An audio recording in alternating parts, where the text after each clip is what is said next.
All right, let's do this. Good morning, afternoon, evening, depending on where you are in the space-time continuum known as Earth, this beautiful green and blue ball that we all inhabit. I hope you are having a wonderful Friday afternoon. I cannot believe we are at the end of the week already, but here we are.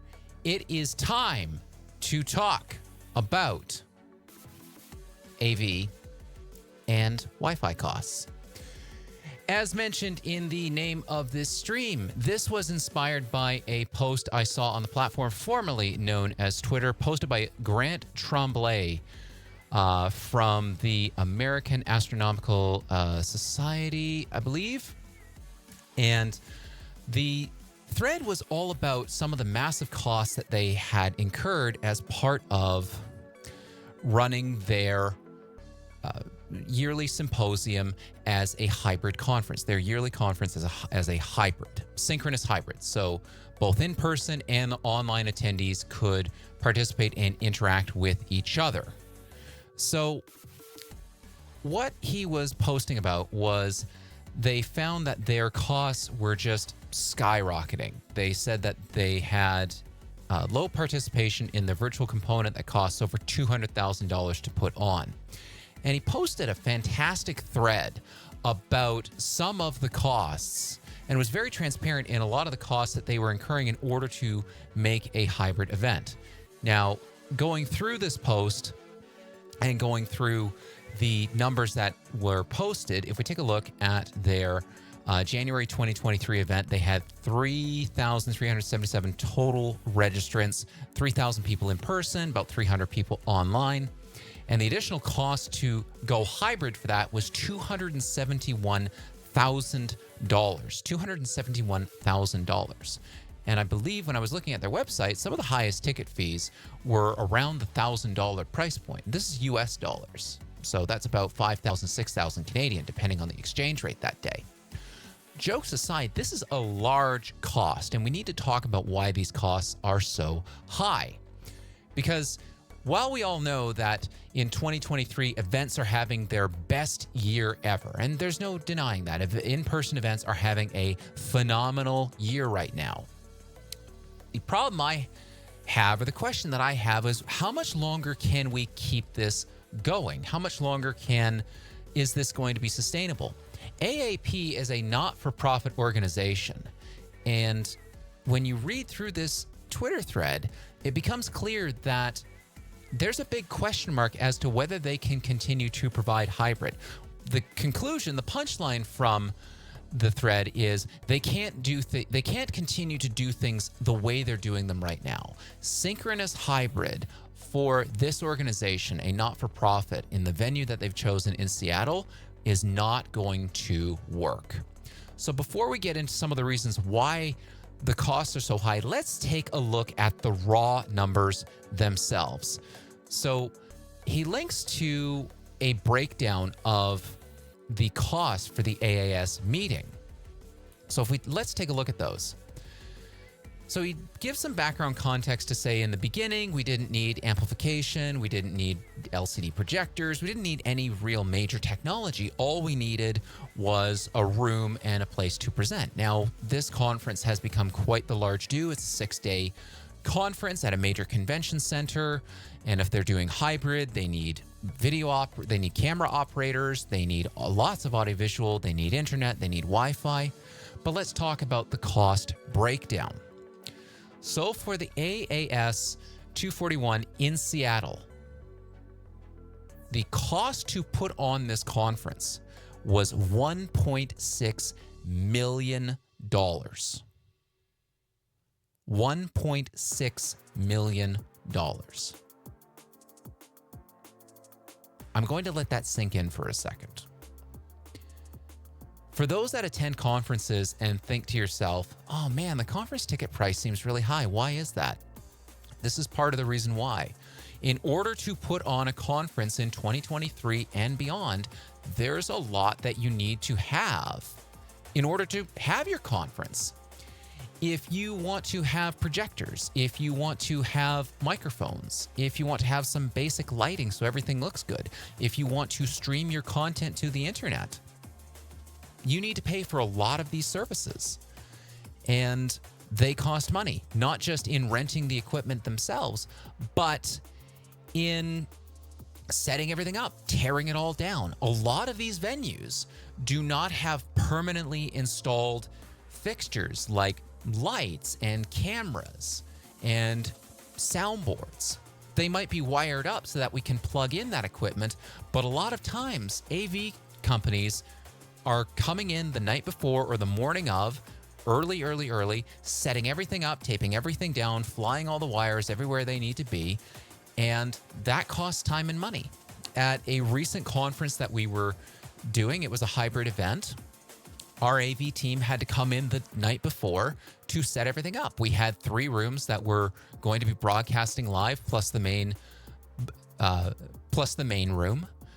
And the labor on that was very expensive. It was the dominant cost in that contract. I believe the AV cost came out to about $60,000, and at least $20,000 to $30,000 of that was down to just labor. Because think about it this way: every single room, if we're going to be streaming it, every single room now needs an audiovisual technician. So that's 3 bodies. If you have a 3-day conference, that's 3 bodies across 3 days, plus your main breakout room. That's the 4th body. So you're paying 4 people across 3 days minimum at, let's be generous. Let's be very conservative and say $50 an hour. So $50 an hour times an 8-hour day times 4 people times 3 days, you're looking at least $5,000 for labor at an absolute minimum. And that is getting labor at cut rate prices. Like, that's dirt cheap. Then if we're talking about having technicians come in the night before, and then after the conference is done, tear everything down, get it loaded up onto the truck and get it back to the shop, I mean, you're talking about, we need at least 2 people per room to set things up. 2, 4, 6, 8 people, 8 people, and it was an 8-hour day. So that's 64 labor hours before the conference was even started. Again, that's another $4,000. Easy. So labor can become the dominant cost in audiovisual, but so's the equipment. So if we have to bring in streaming rigs, if we have to bring in cameras, if we have to bring in backup equipment as well, bringing in lots of microphones, bringing in light, because as soon as we're recording anything, well, the presenters have to look good on camera, and you need plenty of light to get people to look good on camera. There's a lot of complex equipment. A lot of this equipment can be fragile, so companies need to make sure that when they need to replace that equipment, that they've got the money in reserve to replace it. Most organizations, most AV companies are setting aside a bit of money after each event to cover replacement costs. Some of this equipment is very fragile and very expensive. I mean, a good camera, a half-decent pan, tilt, zoom robot camera can start at $2,000 quite easily. A high-quality 4K camera for capturing ultra-high definition, the best you can get, I mean, those can run $5,000, $10,000, $15,000 easy, and they cannot be dropped. If you drop a camera, that's it. The camera's done. So they have very expensive rental rates. Not to mention that every single company has been hit with rising fuel costs as well. So we were working with a client. They were producing a hybrid conference, and we asked the AV company for their quote, and they gave us the quote, but they would not quote us on fuel and delivery surcharges. They said we can't, and this was back in 2022, and the reason that they would not quote us on the delivery and fuel surcharges was the environment was just too unpredictable. One day fuel could be $1.50 a liter, and then the next day it could be $2 a liter, and it was fluctuating every single day. So they could not quote it until it was upon delivery. Otherwise, they could lose their shirt on fuel. Trucking all this equipment in is not cheap either.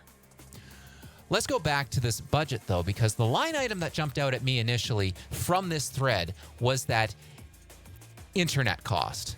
The Wi-Fi and internet at the venue for 3,000 people came out to $147,204. $147,000 for Wi-Fi. And now you may be thinking, what the heck is this $147,000? Like, how can it possibly be that expensive? And keep in mind, this is not we're renovating the venue to install internet one time.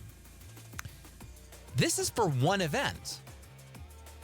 So you figure if there's at minimum, and this is a major convention center in Seattle, you figure they have a minimum of, say, 10 events per year that have 3,000 people, $147,000 for internet. That's a, 1 point something million dollar line item that they're making money on every single year. Other costs as well as the meeting AV. Well, that's just expensive because you've got lots of gear. You have to get it all set up. If you want to get it set up fast, you need to have a lot of labor. You have a lot of labor that adds up fast. And in a tier 1 city like Seattle or Vancouver or Washington or Toronto or Las Vegas, you could be looking at labor rates of $100 an hour or more easy. And that all adds up. That all adds up. Plus setup and takedown time. It all adds up. The facility itself only cost them $136,000 to rent. The other one line item that was huge was the food and beverage. Now let's talk about food and beverage. Because as an event planner, as somebody that's running an event, if somebody does not eat a portion that has been allocated, say you're running an event, you expect 3,000 people to come in. So you say, okay, we're going to buy 3,000 meals. Well, the convention center is going to cook up 3,000 meals. They're going to prepare 3,000 meals. It doesn't matter if that gets eaten or not. You're still on the hook to pay for those 3,000 meals. And usually there are minimums that you have to fulfill at your chosen venue. Otherwise, you run into surcharges. And that's why late registrations can be such a massive thorn in the side of event planners and organizers, is because if we don't have a good estimate of our food number, of our attendees, we can't estimate our food numbers very well.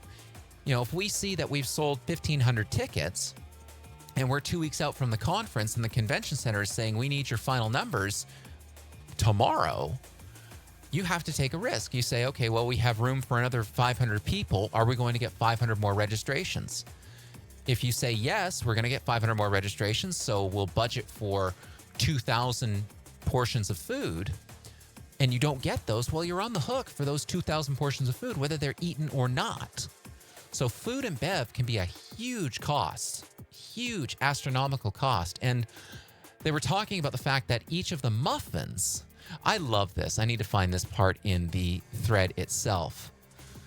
Is the AAS has paid as much as $12.50 for every single muffin at coffee breaks. $12.50. And again, you might be thinking, holy crap, that's a lot of money. Yes, it is for a muffin. But that's not unheard of. It's easy to go to convention centers and conference centers where it's $20, $30 a head for a meal. In fact, I was trying to put something together when I was doing research for my book. I wanted to figure out, what does it actually cost to, if I'm going to go run my own in-person event, because I've mostly been on the planning side of virtual and hybrid, especially on the AV, but I wanted to just see, what do the numbers look like right now, today? So I went back, did a bunch of research, cobbled some numbers together, and these are all estimates, because a lot of times the actual numbers are not published. You have to go and dig in or go on sales calls.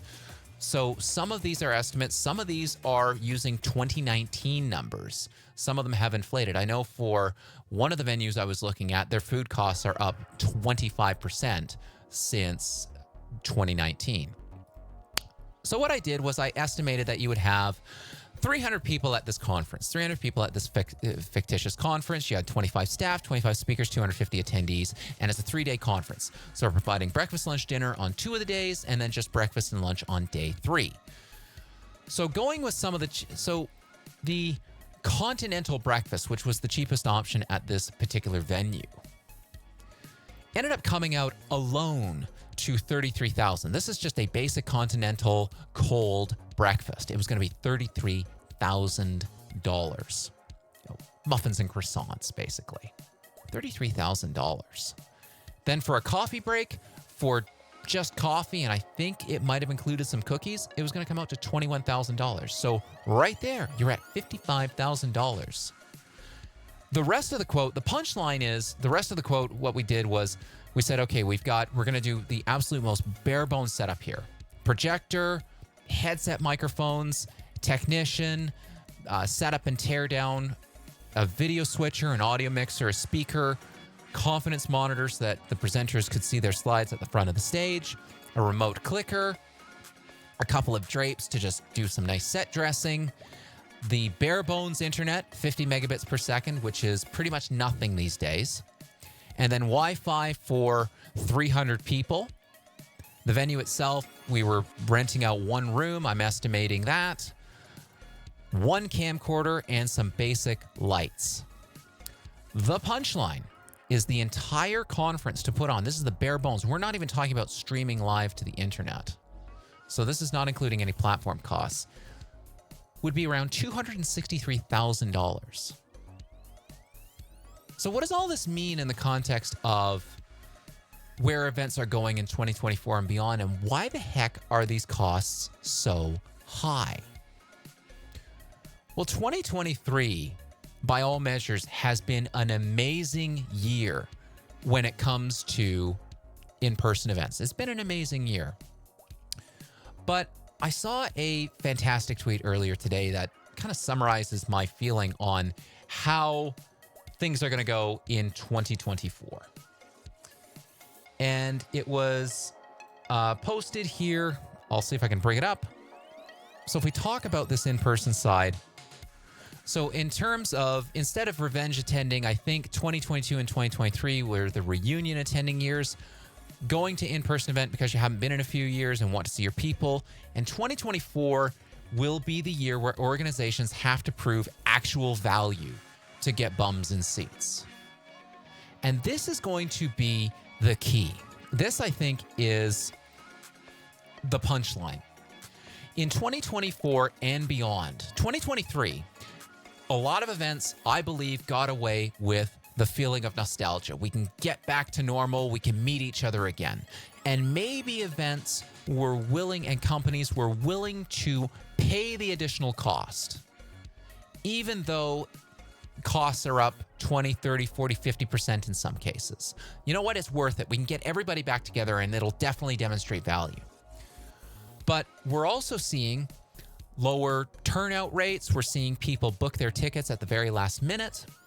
And we're also seeing the responses come back on event surveys where people are dissatisfied with venues and they're more satisfied by being online. And we're also seeing attendees complain that, you know what, the content's not available online. So, you know, how am I being accommodated?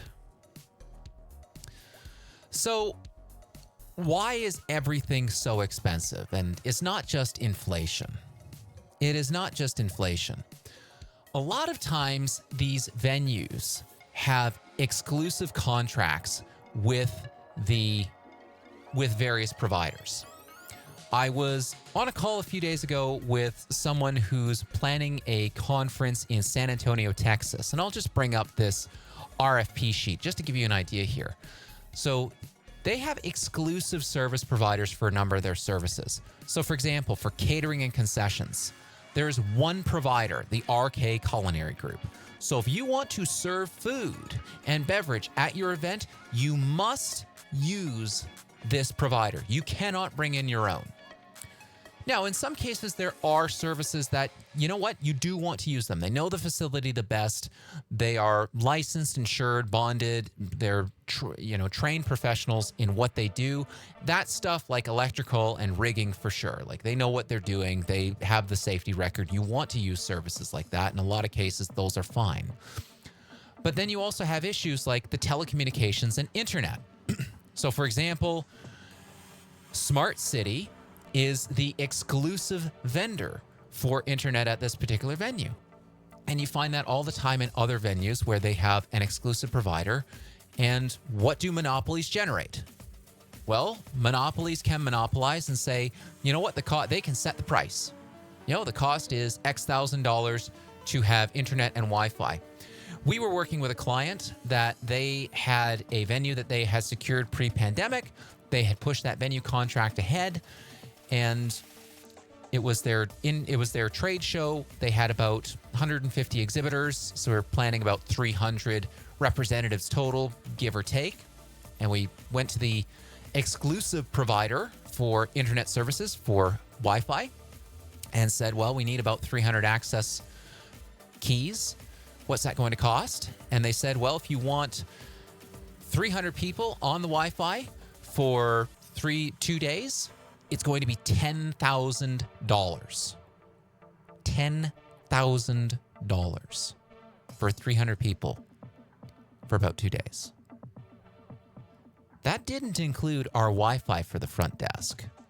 That didn't include any streaming. And I'm not talking about blazing fast Wi-Fi either. When we got on site and actually used the Wi-Fi, it was up and down like a yo-yo. This was not reliable internet at all. And from that discussion, that plus the AV that we were quoted, and again, this was a venue that had an exclusive provider. We had no choice but to use their AV provider. And the client had already paid a non-refundable deposit to lock this facility down. They were looking at a very difficult choice because the AV was going to be $75,000 for 2 screens, a camera, and soundboard, and a couple of microphones. Very basic. A very basic setup. It was going to be $75,000 for the 2 days.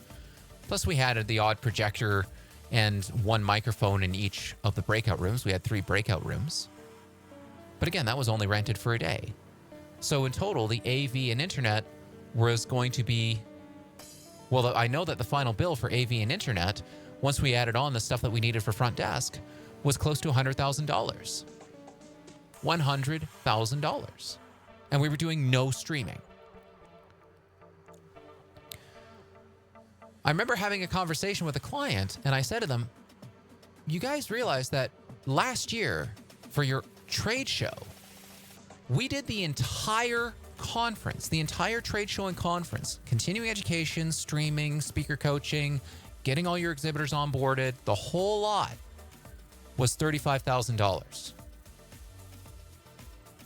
And you're going to be in $100,000 for internet and audiovisual for 2 days.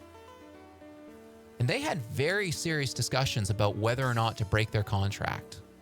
They had very serious internal discussions about whether or not to break their contract. In the end, they decided to forge ahead with it because, again, they hadn't seen each other in a very long time. They wanted to get together. They felt it was good for their internal team building. And while it was all right for what they got, they received a number of complaints. A number of their attendees said, where's the online option? How can I tune into the education sessions? And there are very real discussions going on right now about whether or not they have an in-person or an online trade show. They're not sure right now. And that's, I think, where we're headed as an industry is a lot of organizations are failing to see the value that doing things the way we've always done them will bring. Notice I didn't say the value of in-person, because there are in-person events that are 100% killing it and are cost-effective and are even turning profits. The 2 styles of events that I see that seem to be doing the best are the mega events, like think about like VCon, something where you're filling a stadium, or the small, intimate, exclusive, private events, like the stuff that Client Ascension puts on. I've seen organizations like the University of Waterloo put on their executive series where you get maybe 50 people in a room. You have a couple of A-level speakers come in and talk to the audience and have dinner with them, and it's a chance to pick their brains. Those kinds of events are taking off. When I go back to that quote that I came up with, the $260,000 for a basic 3-day, 300-person event, and I'm most likely lowballing a lot of those costs. That is the floor that you're looking at. And that's not including any of your own labor, any of your own time, any of your own staff salary. All the days leading up to making sure all the printing is done, making sure that everything's all set up, coordinating with the venue. There are a ton of hidden costs. And then for the exhibitors, there's their setup and teardown time and the shipping. For exhibitors, you could easily be 5 to 6 figures into exhibiting at a trade show. If you have to ship materials across the country or overseas, you're paying for hotels, you're paying for venue, you're paying for the trade show space. There are a lot of costs involved. And for many organizations and many events that decided, you know what, we're going to go back to the way that we used to do things, 2019 and before, no technology, our limited technology, or we're just going to sprinkle a little bit of hybrid on things and see how it all goes. It's just not going to cut it in 2024. The industry, I believe, has managed to not get away with, but ride on the wave of nostalgia for pre-pandemic events in 2023 and 2022 to a limited extent. But in 2024, I 100% agree with that one take. If you want to have your event exist in 2025 and get butts and seats, in 2024, it had better be damn good. It had better deliver value. So how can you do that in the face of raising costs? Like, you might be thinking, well, if we want to cater to everybody and have a hybrid option where people can come in and watch the content if they can't make it in person, but we still want to have an in-person event, well, how do we adapt to this new landscape? How do we deal with this? How do we get away from these exclusive vendor lock-in crazy contracts? Let's talk about that. Let's talk about how we can structure the event and how you can rethink your planning process so that you can get away from having to deal with some of these exclusive contracts and some of these venue issues and still create a memorable and profitable event. The first thing you need to be thinking of, and this is something I talk about in my book, in particular, it's in chapter 4. When you are thinking about putting together an event, you need to think about what is your event's goal? Why are you bringing all of these brilliant people together in the first place? What results must your event create that you cannot get any other way? And this applies whether you're doing in-person, online, or hybrid. What results must the event generate that you cannot get any other way? Relying on serendipity is not going to be good enough in 2024. You need to be able to create real, tangible value that people can hang their hats on.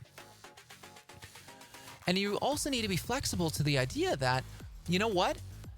Online versus in-person is no longer a binary choice. We don't have to do one or the other. You can embrace both. And some of the most successful events I've seen are doing just that. The majority of their education content is being delivered online ahead of the main in-person event. Then when you get in person, it is all about the networking. It is all about seeing the exhibitors. It is all about the small, exclusive, intimate VIP dinners.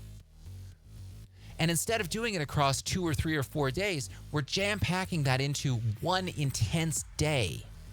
And perhaps not even streaming or recording any of it. It is exclusive to just the people that attend. And in fact, that can be a selling point for a lot of events. You know what? We're not recording this session. You can be candid. This is a safe space. You can share your opinions. You can share your ideas. You can be present in the moment. I think in 2024, that could be a huge selling point for in-person events. The small, exclusive, intimate in-person events. We're not recording. We're not filming this one. This is your chance to ask the VIP experts one-on-one what is on your mind.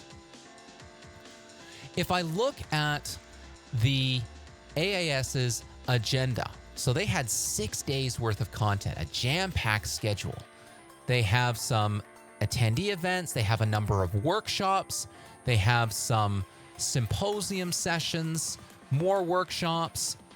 They have more sessions. They have plenary sessions. They have 1, 2, 3, 4, 5, 6, 7 breakout sessions. I'm not surprised that if they're doing hybrid for all of these, I'm not surprised by the cost at all Doing hybrid across 7 or 8 rooms is a huge expense. If I look here, there's also exhibitors, there's oral presentations, there's the press conferences, exhibitors, plenary.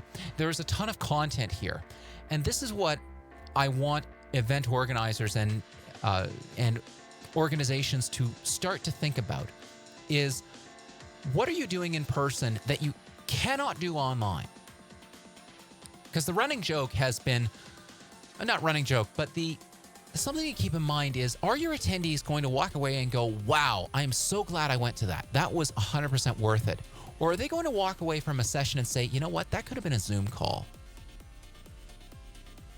There were many sessions in 2023 of some of the hybrid events that we ran where people walked away and in the feedback survey said there was nothing about this session that could not have been done online.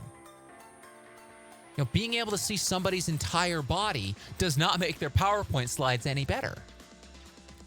So if you can deliver the same experience online and potentially deliver a better experience where everybody's got a front row seat to the slides, where the audio is crystal clear because the person is right up to their microphone, and hey, maybe we don't even need to see that person. Maybe they're delivering a heavy technical content where you have to see the entire slide. Well, what about in person makes that better? And now the knee-jerk reaction might be, well, you can chat with them after the session. Well, you can bring that person back for a live Q&A afterwards too. You can bring that person back for live QA during the session itself. You can bring them for a live QA after the session. We've seen Microsoft Build and Microsoft Ignite do that. We've seen other conferences do that, where they will bring speakers back for live QA sessions after their main session, maybe 2 or 3 hours later as well. Especially in the online world, they'll do that because maybe the session is at a weird time for the European time zone. You know, if we're broadcasting at, say, 3 p.m. Eastern, well, that might work for the people on the West Coast of North America, but for people in Asia Pacific region, it's not going to work. It's not going to work very well. So there are ways to restructure your event, bringing your speakers back for separate live QAs, bringing your speakers back for separate panel discussions, releasing recorded content ahead of time. There's nothing wrong with that. And these are all ways that you can bring your costs down, deliver a better event experience, and then make it so that your in-person side doesn't have to shoulder the burden of trying to do everything. Because if we just say we're going to do everything in person, that means, again, a modern conference, you're going to need projectors, you're going to need laptops, you're going to need microphones, you're going to need cameras, you're going to need lighting. All of this stuff costs a lot of money. And what would you rather pay for? Would you rather pay for 6 days of that? Or would you rather pay for 1 evening of that? Again, if you're not streaming, just to give you an idea of the cost difference here, just on cost alone. If you want, say, maybe 2 or 3 microphones, a projector, and a laptop to present and a remote clicker, that might be $2,000, $3,000, $4,000, maybe $5,000 at a stretch for a room of 200 to 300 people. That's a far cry from $60,000 for the same thing hybrid across 3 days. And again, if you're delivering video content online ahead of time, those can be published as YouTube videos, Vimeo videos, or even if you're using a bespoke platform, storage and bandwidth is cheap these days. Platforms, you know, your event platform that you choose, whichever one it is. We have our own that I coded from scratch. You know, for us, video storage cost is not that expensive. And it saves everybody time and effort because all we have to do is record that session once, post it on the platform. It can be viewed an unlimited number of times. We front load all of the effort. You know, we coach. I've been on a number of sessions where I've coached the speakers through, helped them time things out, get things recorded. It's a lot less expensive for our team to coach the speakers and have them pre-record their content and then bring them back later for a live QA session than it does to try and wire up an entire room. But again, what results must your event create that you cannot get any other way? in person, and people are also getting picky with their travel choices.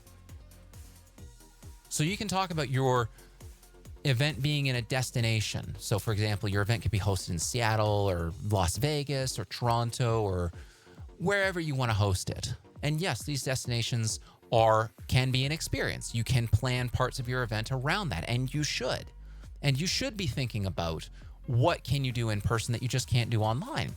We had a client that they were doing a tour of a number of recently renovated houses. It was a VIP tour. They booked 2 or 3 buses to shuttle people around to all the different tour stops, and that was exclusive to the in-person experience. That was something that was a lot harder to replicate online. Then we took the recording of some of those tour stops and posted that to the event platform after. So it was a win-win for everybody. The folks that couldn't be there in person, they got to see it online after. And for the folks that were there in person, they got a refresher later when they browsed the event platform.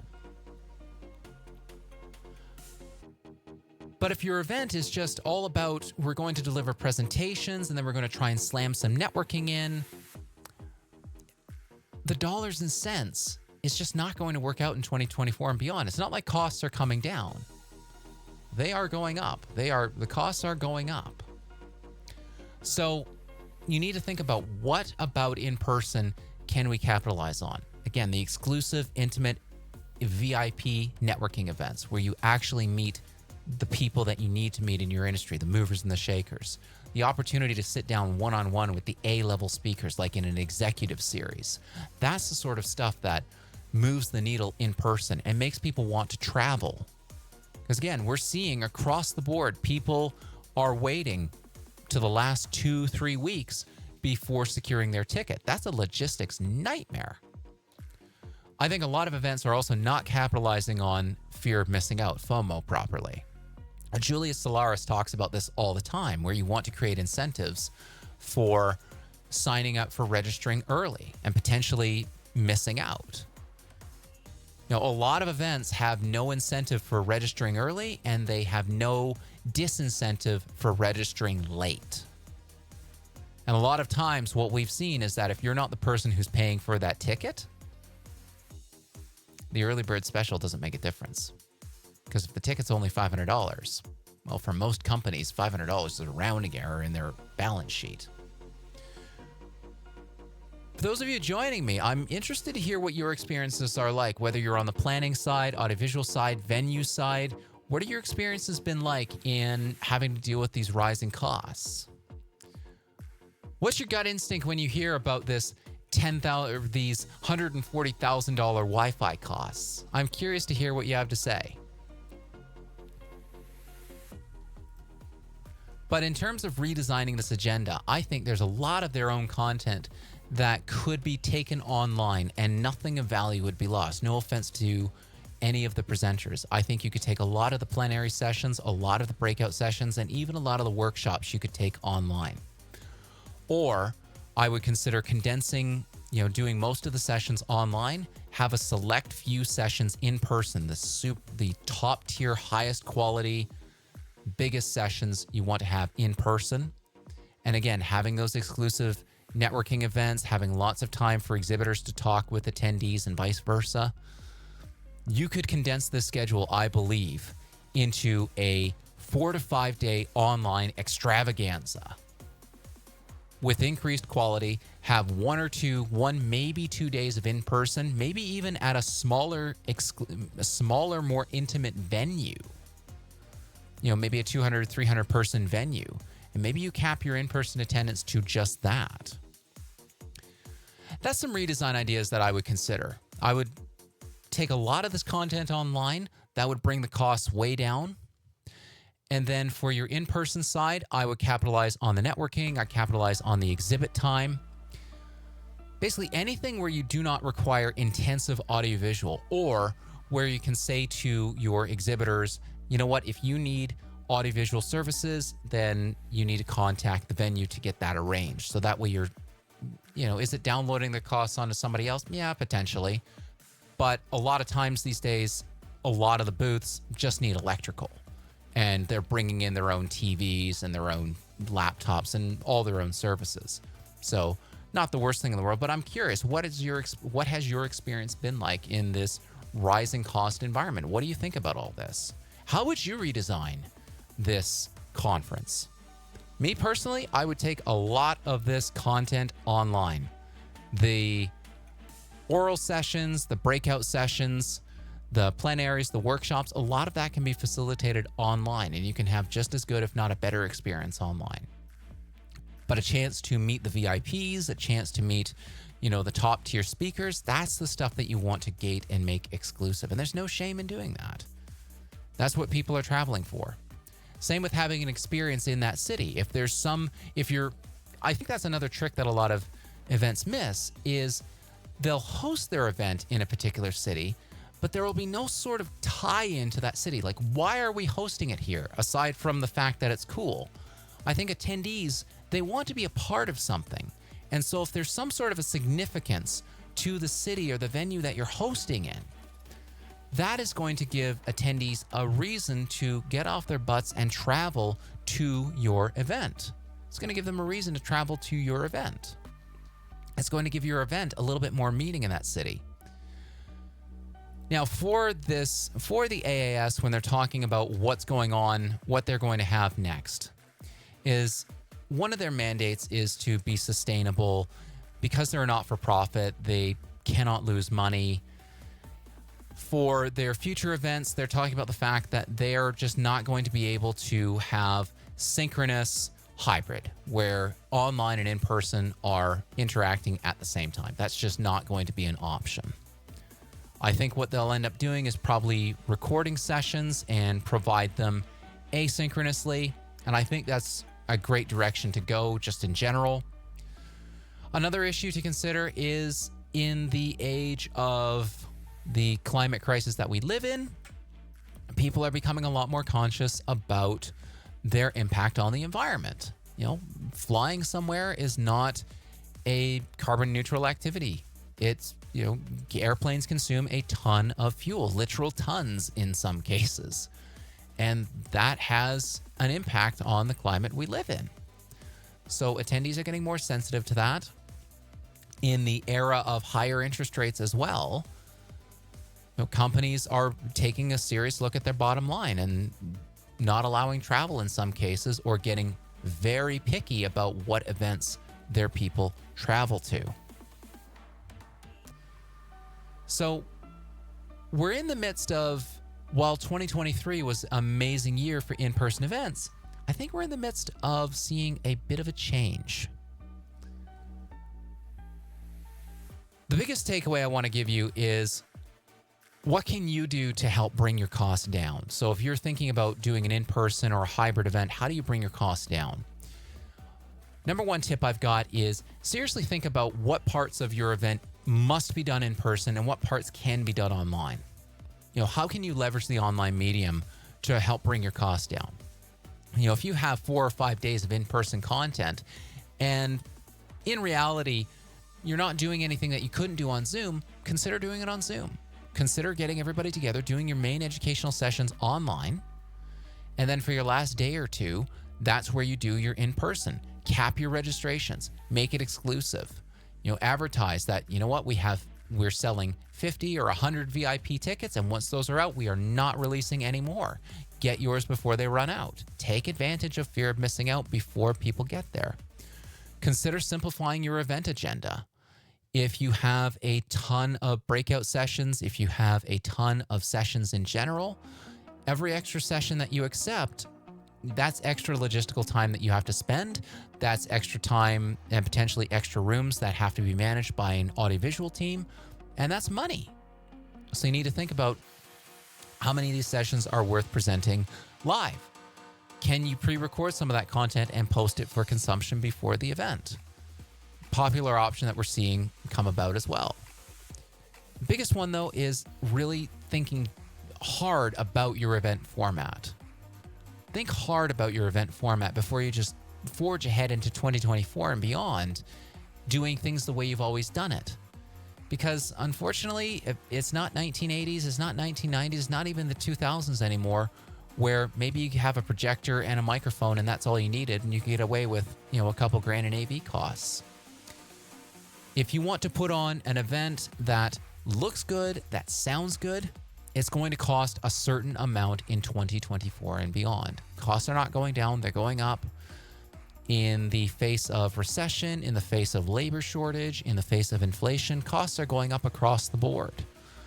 If you can be flexible about your event format, then you've got a fighting chance in creating an event that people want to attend. When you're looking for venues, don't just look in the tier 1 cities like Toronto and Vancouver and Las Vegas. Broaden your search out to smaller cities like Hamilton, Salt Lake City. They can provide a lot of value, and many times they will have preferred providers of audiovisual or preferred providers of some services, but you can bring in your own if you want. And if you can bring in an independent contractor or an independent audiovisual company instead of somebody like Freeman or Encore, which are two of the biggest behemoths, and they have a number of exclusive contracts with venues, you can potentially save some money that way, and you can help benefit a mom and pop business or an independent business that is employing people in your local economy. Look beyond just your typical hotel and convention center as well. Where do people want to meet? Is there a special kind of venue that you could meet at that is special or somehow relates to the content that's being put on?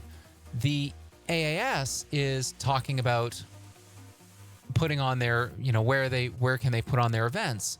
The American Astronomical Society, I think about American Astronomical Society, why are they not hosting their event somewhere where astronomers would want to meet? I can maybe planetarium, maybe something like that. I don't know. But I feel like there are university campuses, college campuses that could easily host them and provide a meaningful experience for them. Maybe you have to hunt for these a little bit more, but I think you could put on an amazing event in these alternative venues. Again, look for venues that have preferred providers, not exclusive providers. Preferred providers mean you can bring in outside help, and get this stuff in writing. Make sure you're asking too about, what does the internet cost here? What does the Wi-Fi cost here per device? And remember to get quotes on per device, not per person. Per device, because people might have, a laptop and an iPad and an iPhone. You could easily have 3 or 4 devices on one person. We ran into that with one venue, actually.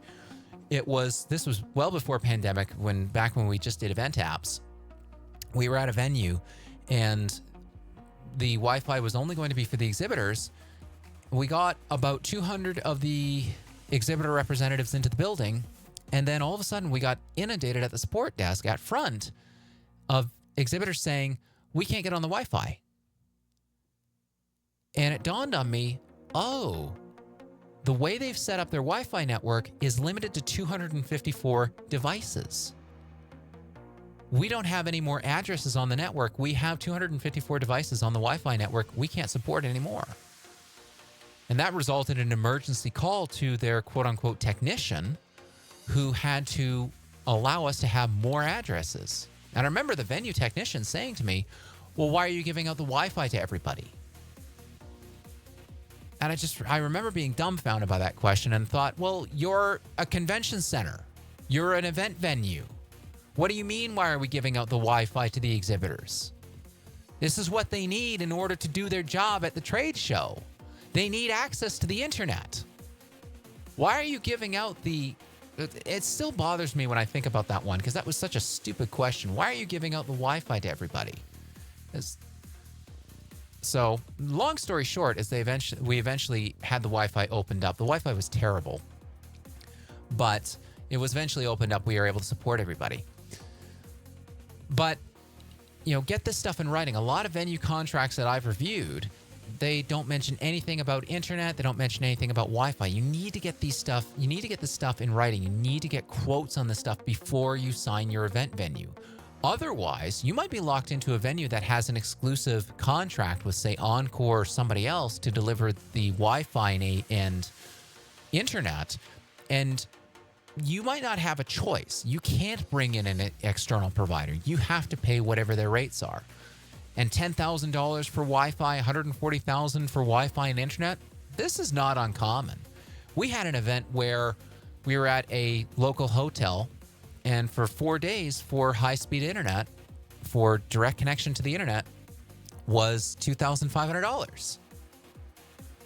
So thousands upon thousands of dollars for Wi-Fi and internet is not uncommon. And if you are going to host an in-person event and you feel the need to provide Wi-Fi, you need to budget accordingly. Another venue we went to, it was $1,200 for 3 days of the most bare bones internet they had.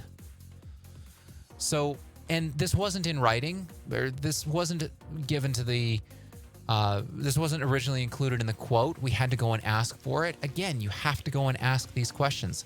What is included? What is exclusive? How many devices are supported? In fact, I have a guide about this, actually. It is called the 64 Questions to Ask Your Event Venue. It's the 64 questions to ask your event venue. I'm just going to bring it up, actually, for everybody that is here. So 64 event questions to ask event venue. Let me see if I can find it here. I should have had this ready to go ahead of time. But I don't, because I actually wasn't planning on talking about that. But let me find that real quick. Resources. Got it. Let's talk about this. So tractusevents.com, resources venue. Here we go. So if you go to our website, tractusevents.com/resources/venue, and in fact, I'll drop this link in the chat here. This is I have a 64-point tech checklist to help find your next venue. And these are the details you need to be asking your venue and getting in writing before you sign that contract. And if you miss these details, I'm not even kidding. You now know what the stakes are. You don't ask about the Wi-Fi. You don't ask about the internet. $10,000, $15,000, $20,000, $100,000. Imagine what that could do to your bottom line if you had budgeted and thought, you know what, we're going to make $250,000 from this event, and all of a sudden you get whacked with a $50,000 Wi-Fi charge. Well, if you were banking on having that revenue for your not-for-profit or your for-profit organization and it's not there, ouch. So this is available on our website. I would highly encourage you to check that out. I've linked to it. I've linked to it on LinkedIn here. So some of the stuff that we covered, do you have an exclusive or preferred venue? Do you have any info about, how much control do you have over the in-room lighting? So a lot of times for some venues, the lighting is either on or off. Do you have a floor plan available that shows where everything is, including where the Wi-Fi access points are, where the internet jacks are, where all of the audio jacks are? A lot of times venues don't have this. And if there's no hardwired connection in the room, where can we get a hardwired connection? What staging is available? When can we have access for setup? When can we have access for takedown? Do your floor plans take into account space losses because we're putting in audiovisual equipment? A lot of times the floor plans that are being provided by venues, they're only talking about, like, if we cram everyone in like sardines, this is how many people you can have in. But when we have 3 or 4 cameras set up and lighting and a stage and the streaming rig, we could lose a fair number of seats in that room. We had an event where the room capacity was 150 people. That was the advertised capacity, theater-style seating. Well, after putting a camera in the room and podium at the front and the projector and the streaming rig, we lost about 30% of that capacity. We only had room for about, I think, 70-ish people. So other stuff, how much bandwidth is there? Do you have hardwired connections in each room? Is the internet connection guaranteed or reserved on its own, or are we sharing that bandwidth with other people at the site? What's the cellular coverage like in each room? Can I use my cell phone in each room? What's another one to get in writing? And this is one where I say, if you cannot get this in writing, then you disqualify that venue. What's your emergency contact? What's their phone number if there's internet problems? The banquet manager is not the person you want to be talking to when the internet goes down and you're live during a session. You want to have, I call this one, who's the adult that I can call about the internet? You want to have that name in writing. And if the venue refuses to give you the name of somebody or refuses to give you a service level agreement about the internet or about the Wi-Fi, and you can't get a technical person's name, I would disqualify the venue. I wouldn't even consider that venue. You're just setting yourself up for much pain. Also, are you allowed to set up your own Wi-Fi at the venue? A lot of times you might be able to buy your own internet when you're at the venue, but a lot of venue contracts stipulate that if you want to have a Wi-Fi network, you must use the in-house provider. You cannot build your own Wi-Fi network. And again, for questions on Wi-Fi, how many devices are supported, all of that is covered in that 64-point checklist. So I encourage you to check that out. Tractusevents.com/resource/venue. 64 questions to ask your event venue before you sign that contract. And if you do have a contract that's in front of you and you're going, oh my God, I don't know if any of this is Greek to me. I have no idea what any of this means in terms of internet, in terms of bandwidth. Reach out. I read these things for a living. I help event organizers figure out how much bandwidth they need, help figure out what tech they need. I'm the guy that the event planners love to call when they want to figure out, well, I have this vision for my event, but I don't know what gear I need. Can you help me work with the AV company? Many, many times I've been the event planner's go-to person, and I'll chat tech with the AV team all day. The client will come to me and say, you know what, we need a stage, we need some chairs, and we need people to be able to deliver their presentations. And I'll go back to the AV company and say, hey, we need a few omnidirectional headset microphones, 2 projectors, and a couple PTZ cameras. And we'll hash things out together. I talk tech so that you don't have to. But, and again, if you're not sure about what's in your venue contract, if you're not sure if you have everything you need on the tech side, give me a shout. I can help you with that. Another person that you can chat with as well, if you're not sure if you've got the right, you're not sure if you're protected enough in your event contract. So you're looking at your venue contract, you're not sure if you've got yourself protected. Another person that you need to be talking with is Heather Reed from Planner Protect. Heather Reed from Planner Protect. She is fantastic at negotiating venue contracts, saved over $8,700,000 in cash savings and avoided risks. She is fantastic resource to tap into for event contracts in general. And again, on the technical side, if you need somebody to interpret the technical side of your event contract when it comes to audiovisual, when it comes to the internet, when it comes to Wi-Fi, give me a shout. Happy to chat. For your venue contracts in general, you need to be talking with Heather as well if you want to protect yourself and make sure that everything you need is actually covered. So I will post her LinkedIn in the chat as well. She is a fantastic resource, somebody that you need to be chatting with if you want to cover your butt when it comes to event venues and event contracts. She's fantastic. She knows her stuff. So that's all I've got planned for today. I just wanted to bring up, where are we going with these event venues charging $147,000 in Wi-Fi costs? That hurts my brain. And many times, I remember the one client I was working with where they got charged $10,000 for Wi-Fi. I remember being on that call, and the client said to the venue, dead serious, what are we doing? Paying for their brand new Wi-Fi install? And to be fair, it wasn't like they were bringing in the Wi-Fi access points and setting everything up from scratch. It's all installed. We're just paying people to turn on a connection. And then it didn't even work very well. The Wi-Fi at that venue was up and down like a yo-yo. The Wi-Fi was up and down like a yo-yo. And, oh, hey, Heather, you're watching. What an unexpected shout out. We're a match made in heaven. I'm not techie, but I rely on niche experts like you. I appreciate you, Heather. Thank you so much. Yeah, truly. If you are looking for somebody to review your venue contracts, you need to speak with Heather. She knows her stuff. And again, I know how to talk with the technical folks. I know how to review and say, does this look good for bandwidth? But she knows her stuff when it comes to negotiating with venues. You need to be talking with Heather.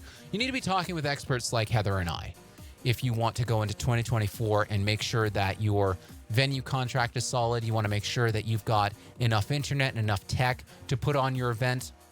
And you know what? Even if you're just looking for a second opinion about the venue said this, and I'm not sure if this makes sense. I get on consulting calls all the time where somebody will be thinking, will say to me, I'm thinking about hosting an event. I'm not sure what I need for audiovisual. I'm not sure what I need for internet. I'll guide them through. I've got that 64-point tech checklist. Give us a shout because, look, let me go back here to the AHS blog post.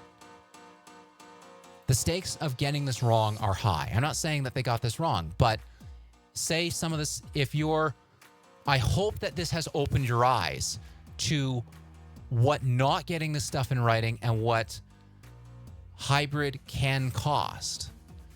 $1.6 million to put on a 6-day event. $1.6 million to put on a 6-day event. That estimate that I gave you earlier, about $260,000 for doing a basic event in Toronto, Ontario, Toronto, Canada, at a major convention center.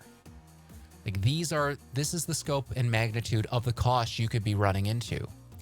And if you've signed on the dotted line with a venue without first checking to make sure that they have enough internet, that they have the Wi-Fi that you need, you could be in serious trouble. You could be on the hook for tens of thousands, hundreds of thousands of dollars of increased costs. And as well, it all goes back to your event design. Why are you bringing people together in the first place? What results must your event get for everybody that they cannot get any other way? Answer that question for your attendees, for your exhibitors, for your sponsors, and for yourself. And you're going to build, and if you've got an open mind and you're willing to embrace virtual, then you've got a great shot at putting on a memorable and profitable event without breaking the bank. Or if you're okay with incurring these costs, there's nothing wrong with that. If you look at this 1.6 million figure to put on an in-person event or a fully hybrid event, and you say, yeah, that sounds good, let's do that. You know what? More power to you. I'm not saying this is the wrong approach. This is an approach. But I think what's coming to light is that this blanket approach of kind of just doing things the way that we've always done them, which is we do our sessions all in person, we stream them online, and maybe we have some virtual speakers now. We can evolve past that.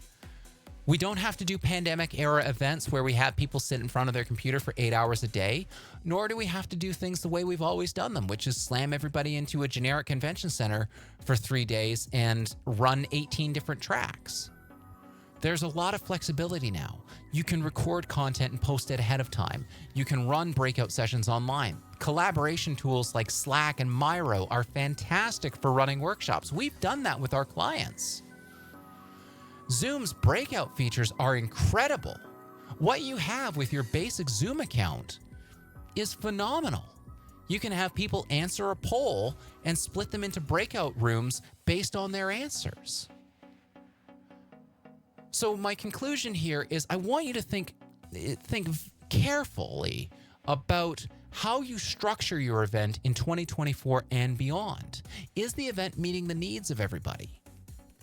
Are you riding on the nostalgia for the way we used to do things? Don't be afraid to embrace new formats and embrace new technology and embrace change. One thing that makes events special is the unexpected and the surprises.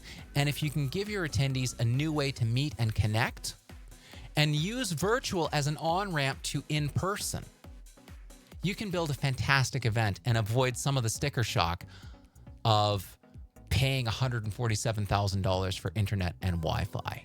So that's my advice to you. Think carefully about your event design. Or be okay with paying $147,000 for Wi-Fi. choice is yours. So that's what I've got planned, and that's what I wanted to chat about today. It's, negotiating with venues and going through all of this audiovisual. Actually, this was a great comment from Morton on Twitter. I'm surprised that this can't be solved with I'm surprised this can't be solved with capitalism. Why can't some cheaper competitors disrupt the market with cheaper offerings? So I've thought about this, and I've actually thought about opening my own event venue, and one day I want to do it. One of the reasons I think that some cheaper competitors can't disrupt the market is because, well, let me give you a little bit of background on this answer. During the early 2020s, Encore and Freeman went around and, from what I remember, they bought up all the a ton of independent AV companies. And then not just that, but a lot of venues chose Encore and Freeman as their exclusive or preferred providers for audiovisual services. Venues have very high capital costs in order to run. So no matter if your building is empty or full, a building costs a lot to maintain, it costs a lot to staff. So those costs have to get recouped somewhere. Food costs are not cheap either. Having a standing army of cooks and chefs, that's not an inexpensive option. Even if you're paying these folks minimum wage, if you have a fully staffed kitchen on an hourly basis, that's a lot of cash. Having staff on site to help run the convention center itself, that's a high cost. Air conditioning, electricity, all these things cost money. These are not cheap venues to run. And so those costs have to get recouped somewhere. And then when it comes to audiovisual technology, well, when we're talking about a single camera on the low end costing $2,000, you need to be able to put up a fair amount of capital in order to get those cameras and get that equipment. So if you're going to be outlaying a lot of that cash, and you also need to be able to replace that equipment on the other end, there's only going to be so many companies that can provide that. So it's an issue where the number of companies that can provide these services is a bit limited. Now, could you have a company where, and this is a strategy that we've used for some of the events that we've hosted where we've been the AV provider, where we'll bring the event app, we'll bring the streaming side, we'll produce the event, we'll do the audiovisual, we'll go rent all the equipment, bring it in ourselves, set it up and tear it down. And in some cases, that has saved our clients a lot of money. We had one event where we were doing just that. I think we did the full hybrid experience, a 3-room hybrid plus main stage. We were doing that all ourselves. Now, it was a bit of a smaller scale event. It was only 2 or 3 days, but that was an all-in cost of about $30,000. And we were able, one of the reasons we were able to do that too is we don't have massive workspaces that we need to man and insure either. So it's an interesting scenario. There's also, I forget what company this is, but Encore I forget which company owns Encore. Let me just look this up. So Encore is owned by, I'm pretty sure they're owned by a private equity firm. So Blackstone, okay, I believe it is Blackstone. I'm doing a quick fact check while we talk here because I do not want to get this wrong. I don't want to speak out of turn. So let's see here. So Blackstone acquires Encore Event Technologies. So this was announced back in 2019. Now Blackstone also owns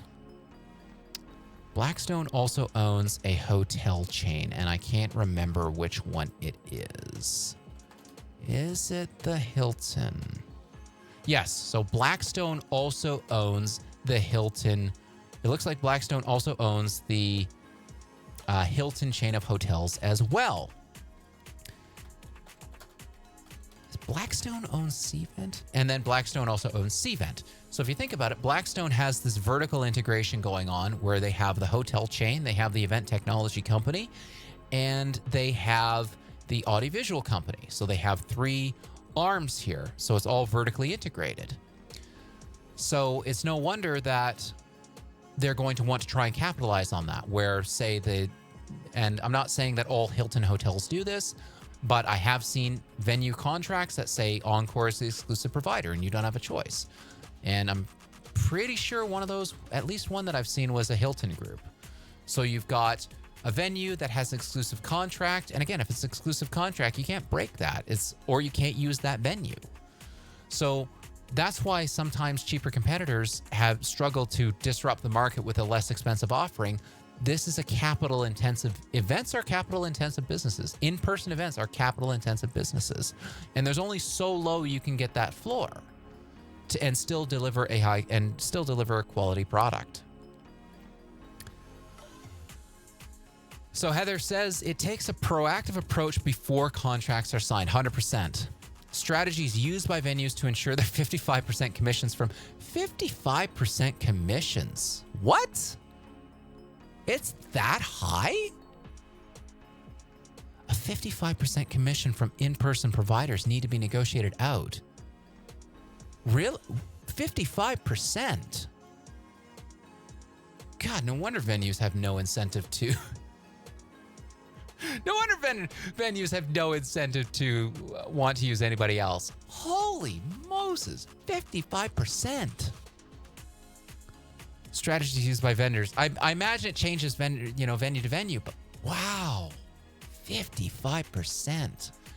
But yeah, you have to have a proactive approach. Again, the number of times that I've been brought in after the venue contract has been signed, and then we learn after the fact that, oh, the internet is not included, or the Wi-Fi doesn't support everybody we need it to support. I've run into that situation way too many times. Now, many times this was due to a number of occasions in 22 and 23 was because venue contracts were pushed forward from 2020, obvious reasons. Yes, it is staggering, not all, but some. Wow, 55%. That is an eye-opener. That is a real eye-opener. 55% commission from in-house providers. That is news to me. That is news to me. Wow, I didn't realize it was that high. That explains a few things in the industry. Also explains why you would want to be vertically integrated as well. Huh. Before a contract is signed, it is called negotiations. After a contract is signed, it is called begging. Truer words were never spoken. Yeah, I've been on that one before. I mean, and what sucks too is that the other option is that you have to rip up a contract and potentially walk away from tens or hundreds of thousands of dollars. Again, my one client that had their trade show, when they were quoted the $75,000 for audiovisual, and they were quoted the $10,000 for the Wi-Fi, $85,000 just to have the absolute basics. There was serious talk about, do we can this and just go back to online, do the whole thing online? Are we getting that much value? Their eventual event bill was closing in on $1 million. I do remember that. Between all the accommodations and buses and just all the additional extras, they ended up, it cost them a lot of money. No, not $1 million. That was a different client. I think it was like $500,000 or $600,000, something like that. It was a lot of money for their 3 days. And I think there were a lot of, and it was the other thing that happened too is on our debrief call, the manager I was talking with, he said to me, you guys at Tractus were the only ones that came in on budget. Everybody else was over budget. Venue, food, shuttle buses, transportation, airfare, hotel, venue, everything was over budget. You guys were the only ones that came in under budget. Came in at budget. And I'm proud of that. That's one thing that I do try to do, is be as upfront and transparent about all the costs as possible, and say, and if I say that this is going to be $25,000 or $50,000 or whatever it costs, I'm going to stick to that. Like, unless there's some major massive scope change that we did not account for, wasn't part of the discovery. The way I've quoted it to folks is, how you've gotten a cell phone bill and it's been way more than you expect, and only to find out that calling between family members, your family member plan, that only included calls if the family members were local numbers. It didn't include it if it was long distance. Everybody hates getting that extra cell phone bill. And so I try as much as I can to make sure that experience with me is never like that. I don't want you to get that unexpected bill. I want to be as upfront about costs as possible. And sometimes that means delivering news that you don't want to hear, but you know what? That's my job. All right. Wow. I hope you found this useful. I hope you found this valuable. And Heather, thank you so much for tuning in. I appreciate you. To everybody else that tuned in, I hope you found this useful. I hope you found it valuable. Morton, your tweet earlier about why can't this be solved? Another one from Sam Marilich on Twitter. I love this one. Huge woof. I pay $50 a month for internet at home. No reason a conference should be charged that much per person for what? 72 hours of Wi-Fi. Yeah, this is super sustainable. That's another thing. In the age of sustainability, like, what are we doing here with these outrageous Wi-Fi costs? So, and that was the other thing too, is Sam as well said to me on Twitter, like, this has to be 100,000 person event. The attendee list, the total registrations was around 3,000. Even if we be super generous and say another 2,000 people through the door, maybe $5,000, that is just, it's outrageous. Those costs are just outrageous. And again, had other folks on Twitter say the same thing. Wow, when they saw that figure of $147,000, that cannot be real. Cannot be real. I know. It's just, it's unreal. It's absolutely unreal. So, and then this, it's just, venues are just quite something. Venues, hybrid events, they're expensive. And you have to think very critically about, does it make sense for us to go hybrid? Can we accomplish this all virtually? Are we going to lose anything by going virtual? Do we need the whole event to be in person? Do we need the whole event to be virtual? Where can we do hybrid crossovers? Be thinking about your event design in 2024 and beyond. And again, if you're not sure about your venue, if you're not sure what's included, then you need to be talking with folks like me on the technical side. You need to be talking with folks like Heather on the contract and venue negotiation side. You need to be talking with us experts, because, we may cost, say 3, 4, 5 figures to retain us. But if it means that you're not going to be on the hook for a 5 or 6 figure surprise, pays for itself. So, you are so kind, Heather. Thank you. People need to know your name. Glad to be here. Thank you for being here. And for everybody else that tuned in, I thank you for tuning in. Hope you have a wonderful Friday. If you're watching the replay, I hope you enjoyed this. And last plug I've got here is, again, for the event venue, the 64-point event venue guide, the tech checklist. Check it out, tractorsevents.com/resources/venue. My name's Elias Prunin. Hope you have a wonderful day. Next week, I would be remiss if I didn't announce something that's happening next week. So next week, I'm going to be appearing on the Modern Nonprofit Podcast. That will be happening live at 10 a.m. Eastern. And that is 11, 12, 2 p.m. Pacific, 1 p.m. Pacific. I can't do time zone translations right now. This office is like a little bit of a hot box. But I will be appearing on the Modern Nonprofit Podcast, so do check that out. I'll be dropping links to that. over the next day or two. I'll be dropping a link on LinkedIn for sure. So do check that out. It's going to be a fun time. We'll be talking about strategies that you can take for your not-for-profit organization to make a memorable, profitable virtual event. We've got some other podcasts coming up. Next week, I've got some interviews that we're going to be recording with some awesome folks that are doing stuff adjacent to the event industry.